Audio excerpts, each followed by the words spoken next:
कल राजस्थान के मुख्यमंत्री श्री अशोक गहलोत जी के साथ बजट पूर्व बैठक थी और मुझे भी उसमें आमंत्रित किया गया था as a state steering committee member और NFAW की तरफ से। तो मेरा वैसे तो हर साल ऐसी बैठक के अंदर जाते हैं और हम लोग सुझाव भी देते हैं, लेकिन इस बार भी मुख्य महिला सुरक्षा, शिक्षा, स्वास्थ्य के बजट को लेकर था कि उसका बजट बढ़ाया जाना चाहिए। साथ में महिला सुरक्षा सलाह केंद्रों को और पुख्ता किया जाए। इसकी सर्विस जो है 24 घंटे करनी चाहिए और इसमें मात्र काउंसलर और नाइट सर्विस के लिए बढ़ाया जा सकता है। एक महिला कांस्टेबल की व्यवस्था की जा सकती है। बाकी ऑलरेडी स्ट्रक्चर बना हुआ है। इसके साथ साथ एक बड़ी समस्या रहती है, ख़ासतौर पे ज़िलों की अगर बात करें। राजधानी के अंदर बहुत सारी व्यवस्थाएं हैं, लेकिन अन्य ज़िलों के अंदर नहीं है। तो 33 ज़िलों की अगर बात करें तो बहुत कम जगह ऐसी हैं जहाँ पे महिलाओं के शेल्टर होम बने हुए हैं, अल्पावास गृह, जहाँ पे कोई मुसीबत की मारी महिला को अगर रुकना पड़े तो उसको कहाँ रोका जाए। तो उसके लिए भी मुख्यमंत्री जी से बात की है कि हमने सुझाव दिया है। और पुनर्वास केंद्र, रिहैबिलिटेशन सेंटर जो हैं, उसकी भी बात हमने बजट में की है। एक 2005 से जो कानून बना है, घरेलू महिला संरक्षण अधिनियम, तो उसको लेके भी बात की है कि स्वतंत्र संरक्षण अधिकारियों की पोस्टिंग अभी तक हमारे राज्य में नहीं है। ये संरक्षण अधिकारी का जो कार्यभार है वो महिला बाल विकास अधिकारी जो हैं वो ही देखते हैं। तो मैं समझती हूँ कि उनके पास अपने विभाग का जिम्मा अलग से होता है और बहुत सारे कार्य, बहुत सारी योजनाओं का क्रियान्वयन जो है, अमलीकरण उनको करना होता है। उसके चलते संरक्षण अधिकारियों का काम जो है वो प्रभावित होता है और घरेलू हिंसा कानून के अंतर्गत दी जाने वाली राहत पीड़ित महिलाओं को वो नहीं मिल पाती है। तो उसकी बात भी की है कि 33 जिलों में ये स्ट्रक्चर को बनाया जाए ताकि महिलाओं के दर बदर नहीं होना पड़े, इधर उधर नहीं भटकना पड़े। तो इसकी बात भी हमने बजट में की है। एक बात जो कलाकारों के लिए है, पिछले कोरोना काल से लेके सन 2020 से लेके अगर हम बात करें तो महिला आर्टिस्ट हों या पुरुष आर्टिस्ट हों या यूथ हो, जो स्थापित कलाकार हैं उनके लिए शायद थोड़ी कम दिक्कत हो सकती है। उनके लिए रोज़गार के माध्यम और भी हो सकते हैं, लेकिन अन्य कलाकारों के लिए मारे फिर रहे हैं, भटकते फिर रहे हैं। यहाँ तक कि प्रैक्टिस के लिए, रिहर्सल के लिए भी दिक्कत आती है उनको कि जगह नहीं मिल पाती, उसके लिए भी चार्ज देना पड़ता है। तो कलाकार जिंदा कैसे रहेगा? वो सारी विधाएं हैं कला की, तो उसको लेके भी मुख्यमंत्री जी से को सुझाव दिए हैं कि ऐसे कलाकारों को काम भी मिले और उनको आर्थिक सहायता भी मिले। इसके लिए सरकार को अपने बजट में कुछ प्रावधान करना चाहिए।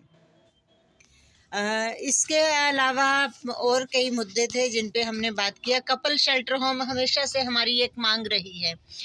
जो युगल हैं, ख़ास तौर पे नौजवान लड़के लड़कियां जो अपने पसंद से, जाति धर्म से ऊपर उठ के विवाह करना चाहते हैं या कर लिया है, तो अक्सर देखने में आता है या तो रेल की पटरी के नीचे पड़े होते हैं, कट के मर जाते हैं, जान दे देते हैं, फांसी के फंदे पे लटक जाते हैं, पॉइजन खा लेते हैं या इधर उधर दर बदर भागते फिरते हैं।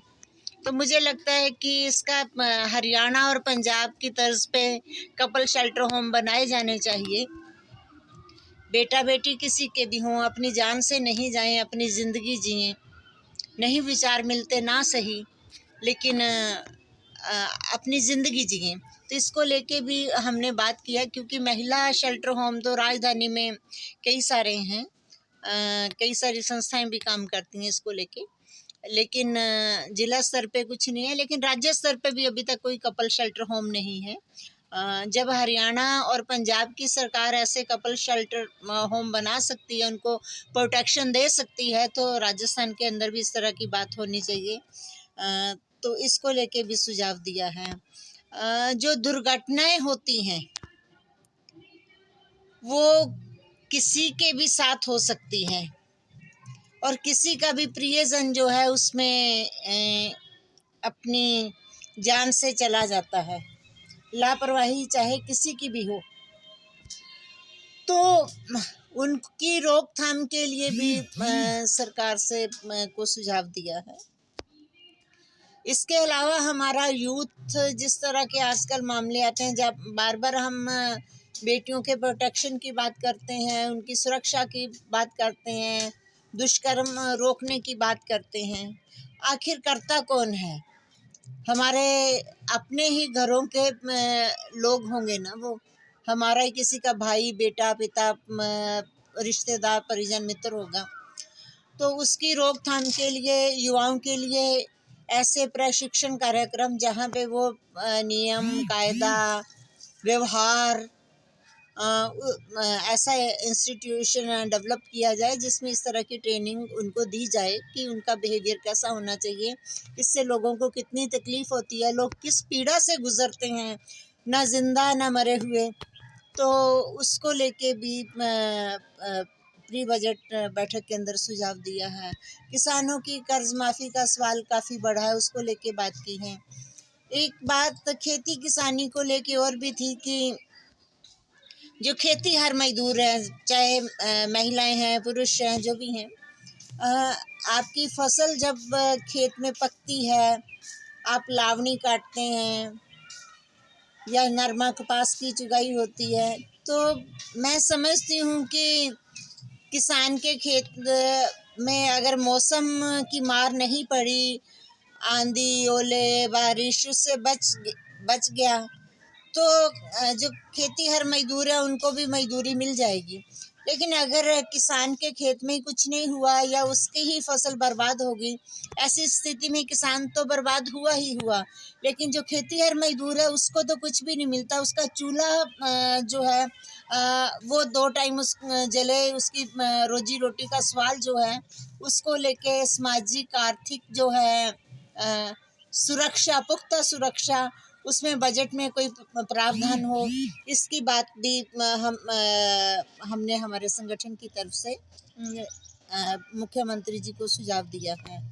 और जब मैं दुर्घटनाओं की बात कर रही थी कि दुर्घटना होती है, परिवार ख़त्म हो जाते हैं अपने प्रियजन के जाने पे, तो तब मुख्यमंत्री जी हमारे बेटे के बारे में भी बात कर रहे थे, समर्थ के बारे में। जितने IAS ऑफिसर्स उनके साथ बैठे थे उन सबको बता रहे थे कि कैसे हमारा इकलौता बच्चा दुनिया से चला गया था। तो ये दर्द परिजनों के लिए बहुत बहुत बड़ा होता है। इसीलिए नौजवानों को यही अपील है कि वो वाहन को बहुत समझदारी से चलाएं। ये जीवन दोबारा नहीं मिलेगा।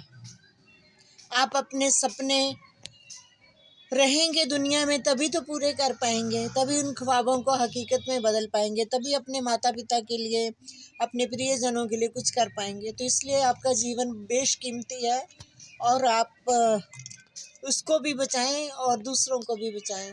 तो ये सारी बातें हमने मुख्यमंत्री जी से कही और उन्होंने अपने बैठक की समाप्ति पे संबोधन के वक्त और सबको धन्यवाद ज्ञापित करते हुए इन चीज़ों का समावेश कैसे बजट में होगा उसके लिए भी उन्होंने बात की है। तो मैं समझती हूँ कि हमने क्योंकि सब चीज़ें पॉसिबल नहीं हैं, लेकिन यूथ हैं और सब हैं, तो उनको कैसे अकोमोडेट किया जाए बजट में, उसकी बात की है। महिलाओं को प्रमुखता से रखा, मजदूरों की बात की है, किसानों की बात की है। और एक चीज़ जो फुटकर काम करने वाले हैं, छोटे छोटे काम धंधे करने वाले लोग हैं, वो चाहे महिलाएं हैं, पुरुष हों, युवा हों, सब हों, वे कोरोना काल में उनके काम धंधे छूट गए हैं।